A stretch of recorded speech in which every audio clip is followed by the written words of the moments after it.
নমস্কার, আমি সমিতা শাস্ত্রী। আজকে আবার আপনাদের কাছে এলাম নতুন কোনো তথ্য নিয়ে, যেটা আপনাদের দৈনন্দিন জীবনে অনেক কাজে দেবে। এরমই একটা তথ্য হচ্ছে যে আমরা ঐশ্বর্যের জন্য সবাই ভগবানের কাছে প্রার্থনা করি, যাতে আমি ঐশ্বর্যবান হতে পারি, মানে আমার একটু অর্থ করি বেশি থাকে, সচ্ছলভাবে চলতে পারি, সম্পত্তিটা বাড়াতে পারি, আমার ছেলে মেয়ে যারা সন্তান সন্ততি আছে তারা যেন সুখে শান্তিতে এই সম্পত্তি দিয়েই চালিয়ে নিতে পারে এবং নিজে কিছু রুজি রোজগার করে, কিন্তু সম্পত্তিটা যেন আমার থাকে, এই প্রার্থনা আমরা সবাই করি।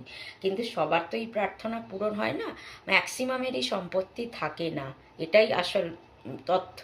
তো এই সম্পত্তি প্রাপ্তির জন্য আপনি কিন্তু ভগবানের কাছে প্রার্থনা করতে পারেন।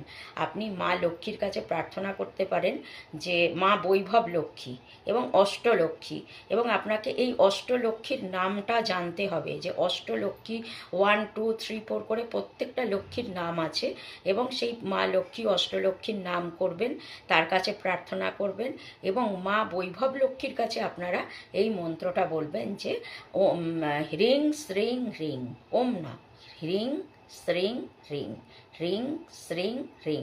এই মন্ত্রটা আপনারা 108 বার পাঠ করবেন এবং এটা একটানা 45 দিন করে যাবেন। এটা যদি আপনারা করতে পারেন, অষ্টলক্ষ্মীর নাম নেবেন আর বৈভব লক্ষ্মীর কাছে প্রার্থনা করবেন, বৈভব মানে ঐশ্বর্য লক্ষ্মীর কাছে, হ্রিং শ্রিং হ্রিং। এই মন্ত্রটা পাঠ করুন আর মায়ের কাছে প্রার্থনা করুন, নিশ্চয়ই আপনার প্রার্থনা মা রাখবেন।